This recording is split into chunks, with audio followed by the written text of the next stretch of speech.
Good afternoon, I'm Rich Inigo. Over the next half hour, we'll be devoting this broadcast to a critical element in American high school education, advanced placement, or AP for short. The College Board, a nonprofit organization recognized for having an overwhelming influence on college admissions in the country, created the AP program to help advanced and gifted students become ready for college-level coursework in high school. The main reason why students choose to take AP courses today is that they can get college credit for their work at the end of the year, as long as they successfully pass the courses they took and the written exams that correspond to them by that point in time. But it's the integrity, efficacy, and performance of this program that truly counts. And unfortunately, all of these elements are questionable today. For starters, all of the 38 courses in this program are optional to begin with, since they're the advanced versions of the regular subjects that their schools offer on their own. And even for the students that decided to register for them and stood behind their choices for a whole year, they can choose not to take the AP exams for the relevant courses at the end of the year. As a result, they'll have to take the same subjects again in college. But for the AP students that did take the exams and passed them, they might not be finished yet. That's because every college and university has its own policy on accepting AP credit for what you signed up for if you're accepted.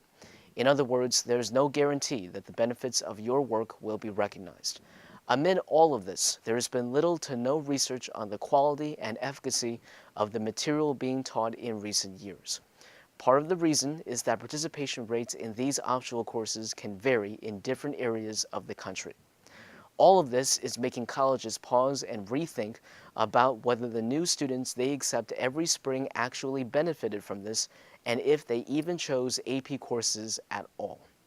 So in this half hour, we'll take a few moments to explain AP's origins, then a critical examination of how the program is being run as a whole today, which also includes the process of forming the curriculum in the national and local levels. After that, we'll highlight some of the courses that seem really important to today's economy and a democratic society. All of this will help us answer the one question that matters. Is American AP college ready? We begin with a brief history of the Advanced Placement Program. It must be emphasized that when this program was created, that meant a complete rethinking of what post-secondary and higher education in America should be. After World War II, the Ford Foundation created the Fund for the Advancement of Education, an initiative that focused on what the future of a college education could be like. Two studies that were later funded and supported by the organization revealed that high schools and colleges actually work together to better advance the students' rigor and knowledge of content taught in college courses in high school. That way, the transition of a student's academic career from one stage to the next can be smoother and more successful. In the first study, educators from 3 prep schools and 3 Ivy League schools, Harvard, Princeton, and Yale universities, wrote that high schools and colleges must be 2 halves of a common enterprise. They then wrote that high school seniors should engage in independent study and college-level work.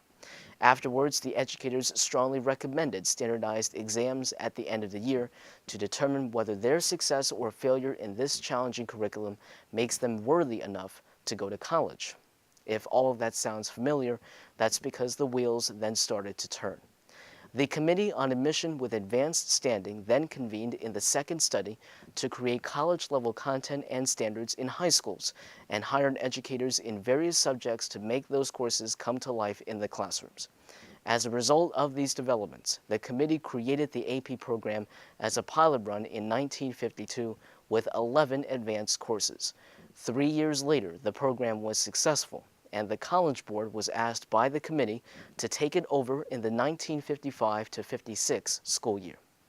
Today, the AP program has expanded to 38 courses covering English, math and science, politics, economics, history, and a capstone program, among others. I'll highlight a select few later in the broadcast. But first, what is today's AP program like, and are students really getting the benefits of what they paid for in the long haul? WCBS-TV here in New York reported in February of last year that colleges and universities are giving second thoughts about whether the students' dollars are well spent. Reporter Lou Young went to Mamaroneck High School in upstate New York to find out what the students, a guidance counselor, and the superintendent had to say about the true rewards of an elite education, so to speak. College-bound high school students used to count them as money in the bank, advanced placement courses, and a standardized test translating into college credit after graduation. Literally a discount on tuition. There's a lot more reading, a lot more testing, a lot of more deeper discussion, understanding that you have to go through. You have to pay money to take the test, and if I do well, I want to be able to use those credits in college. Increasingly, though, it's not the case. Colleges nationwide are reevaluating and cutting back on the credits they'll allow AP students to bring with them. A lot of the top schools already for a long time have had stricter limits on what they're going to accept, so I think a lot of schools are following in that sort of path. There was a time when AP classes were reserved for the very few, the very best students at a particular school, but that has changed. Here at Mamaroneck High School, AP tests have increased 70% in recent years. Nearly 25% of the entire student body here takes courses that are potentially eligible for college credit. I think the fact that more kids are taking them makes them a little less special to see on a transcript and almost more expected. Schools like Mamaroneck have created scholarship programs to allow all students to take the advanced courses if they want to. The superintendent here says their value goes far beyond any monetary benefit. It's more for preparedness, for intellectual curiosity, for rigor, and preparing them to be successful in their future studies. Once it helps you get in, many students tell me they won't mind taking the course again in college. The experts say public colleges and universities are still more likely to allow college credit for AP courses than private schools. We're in Mamaroneck. Lou Young, CBS 2 News. Our thanks to WCBS TV for that report. As I mentioned earlier, the AP program as a whole is not required for all students to participate in. That's because not all high schools have all of the 38 courses offered to students in a single school year. A report released last summer revealed that students in rural areas are less likely to have access to AP courses as opposed to their urban and suburban counterparts. The U.S. News and World Report revealed last month that only 73% of rural seniors had at least one AP course in their schools in 2015, as opposed to 92% of urban seniors and 95% of suburban seniors. Despite the encouraging statistics in some areas, that still doesn't mean that all students have access to all AP courses anywhere in the country. That's because the College Board has a stringent process for high schools willing to participate in the AP program. As you can see on the screen right now, the College Board put together a document outlining 7 steps that high schools must fulfill before successfully launching and operating AP courses in their classrooms. It's up to the high schools to decide what courses suit the academic interests of their students, their daily class schedules, whether or not teachers are capable of teaching the classes, and whether they meet their financial and performance objectives. And yes, it does cost money for schools to launch and operate AP courses to begin with. As you can see on the second page of the same document, it can cost up to $3,200 in total to even offer an English course. There are 2 such courses in the AP program, Language and Composition and Literature and Composition. But what's even more astounding is that it can take up to $5,000 to offer history courses, and the cost for science courses can go upwards to $10,000. But as the College Board noted below the chart, these expenses can be reduced if your school already has pre-existing resources needed to pay the bills. So, when the schools have to consider financial expenses when stepping up their game for the supposed interests of their students, while also balancing the needs of the regular courses, the students risk sacrificing the quality of their education for the bottom line. What's even more puzzling is that the College Board doesn't design a single curriculum for all high schools to follow when participating in the AP program. Instead, the organization urges each individual school to develop their own curriculum based on expectations set by colleges for college-level courses. And as a result, the expectations should meet or exceed in their course design. The College Board goes on to say in its website, credit for the success of AP courses belongs to the individual schools and teachers that create powerful, locally designed AP curricula. This refers to an annual process called the AP Course Audit, in which the College Board receives and approves submitted AP course curriculums from participating schools. The process starts in March and concludes in January of the following year. Unfortunately, this process has major flaws. You would think that this organization would hold schools, teachers, and administrators accountable for their performance in the classroom every year, but sadly, that's not the case. The College Board has explicitly written on its website that after an AP course's curriculum is approved in a certain school year, the schools involved will not be required to resubmit their plans for approval every year thereafter. The only time that schools will need to do so again is if the teacher will no longer teach a certain course, the school decides to make changes at any time, but not all the time, or if the College Board itself makes significant changes. Even worse, students don't have to finish their course audits before it's time to administer AP exams. In fact, schools only need to complete the audit if they want to use the AP label on students' transcripts, just to indicate on paper that they offer and teach AP courses to their students. And therefore, colleges and universities will recognize that. The problem now is that schools, teachers, and administrators cannot be held accountable to the fullest extent if they use the same curricula for years, but the teachers don't know how to teach them. The College Board cannot hold these officials accountable if they merely assume that a one-time deal will automatically mean success for life. By not making sure that teachers and the principals are performing their jobs at the utmost level of quality, and they just assume that nothing can ever go wrong, then you'll have a recipe for failure. It's no wonder why colleges are giving second thoughts right now, as we saw in the WCBS TV report earlier. And if all of that wasn't enough, students can choose not to take the AP exams for the courses they signed up for at the end of the year. That's partly because students must pay an exam fee of $94 before doing so, which is just like the SAT, and coincidentally, the College Board manages both programs. If the costs are expensive for both the students and the teachers, and they outweigh the benefits, then the whole program is not working as well as it should. Some students may try to take as many AP courses as possible in 4 years of high school because they believe it will guarantee their admissions to multiple colleges. But the reality isn't so. Just as is the case with high schools deciding what AP courses to offer, colleges and universities make their decisions on what credit they want to accept from certain AP courses that they favor over others. Unless we make clear what our standards truly are, the status quo of minimal transparency and inadequate accountability won't change anytime soon.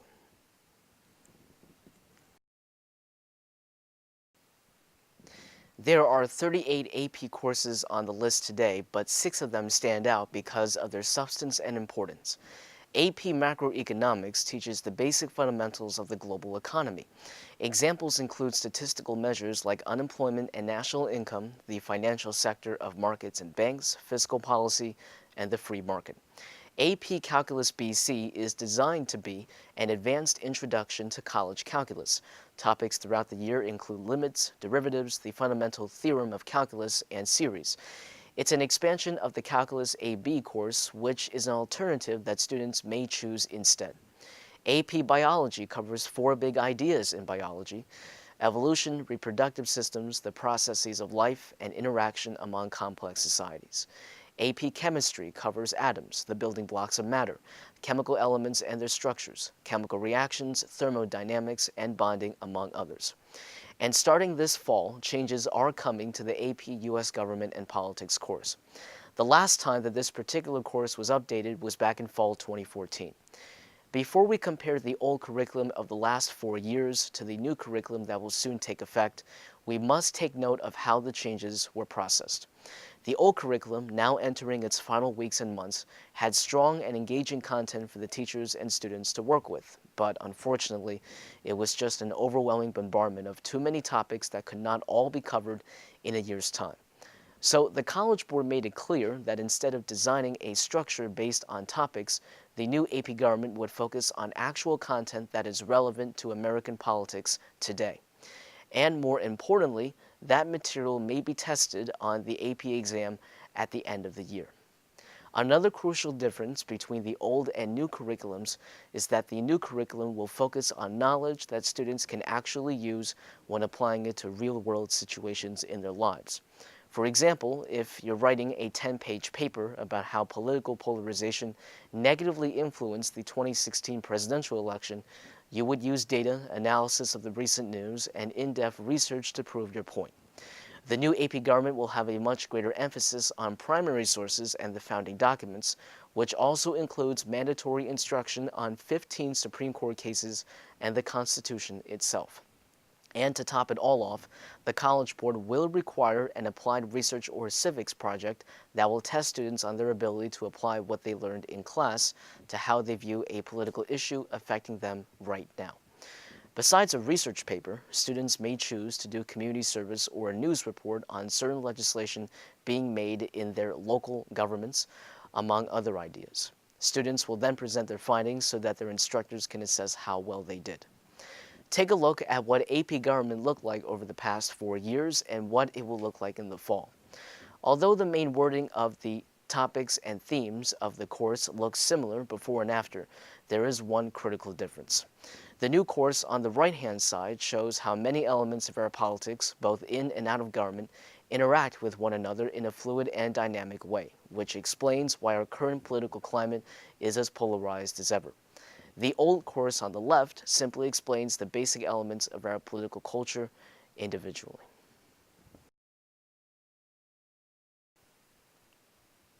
And now we've saved the best for last, and for good reason. Back in fall 2014, the College Board launched the AP Capstone program. Unlike the other traditional AP courses on the list, this program is comprised of 2 courses that give students the latitude and creativity to devote their studies to any combination of subjects that they're interested in, while also learning the nuts and bolts of research strategies that will prepare them for the intensity of research majors in college. The 2 courses that must be completed in 2 years' time in this exact order are AP Seminar and AP Research. In AP Seminar, students will be introduced to the basic toolbox of research strategies and practices, no matter what subject they'll choose to study later on in the course. They can expect to learn how to study issues from multiple perspectives, how to discern credible sources, the pros and cons of the arguments, and make reasonable conclusions based on evidence that's factually accurate. After the basic lessons are completed, students will complete 2 separate projects for the rest of the year, an individual project and group work.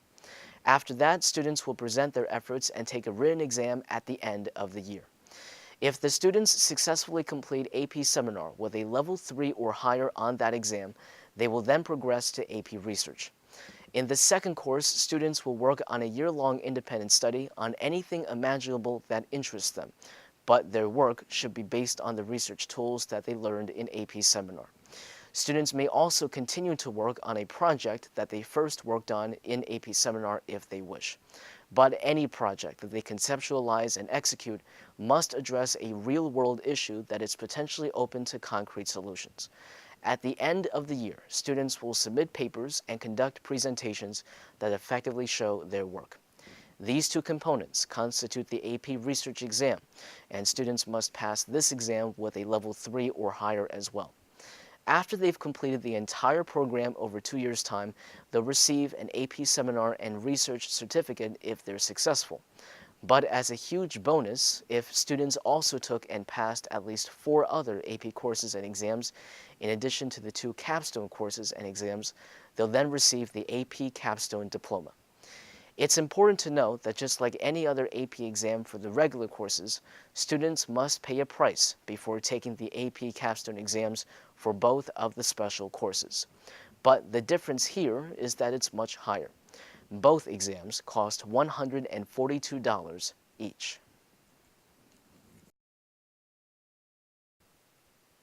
All of the developments in the modern advanced placement program that we've seen in this broadcast today make this initiative in American education questionable. Although there are as many as 38 AP courses on the list today, how these courses are being taught in the classroom may seem to some as uncertain and unaccounted for. For starters, it's not mandatory for students to participate in a program that challenges their skill sets to begin with. And even for those who choose to sign up for rigorous, demanding, and challenging courses in the end, the premise that it will make them more intellectual and more successful students in college is no longer a guarantee. Although the courses highlighted here today do show some promise, the unfortunate reality is that the flaws shown in the curriculum development process threatens to significantly undermine and compromise a quality education that all students deserve. And that, in turn, leads to a significant decrease in their quality of life. The AP course audit is flawed because the College Board does not have a set curriculum for all high schools everywhere, no matter the subject area. The schools get to develop their own models of instruction and performance. But after the College Board approves their curricula for many years to come, the schools, teachers, and administrators are on their own to execute their plans successfully. If they're not on their A game, then the students won't be on theirs. And when all is said and done, it's not guaranteed that colleges and universities will accept all AP credit from all students for every course because they make their policies on what they like to see. When this critical part of our education system has lapses in transparency, accountability, and performance, the end result is certain. American AP is not college ready. That is our broadcast for the Saturday, June 16th, 2018. We thank you for watching. Good day.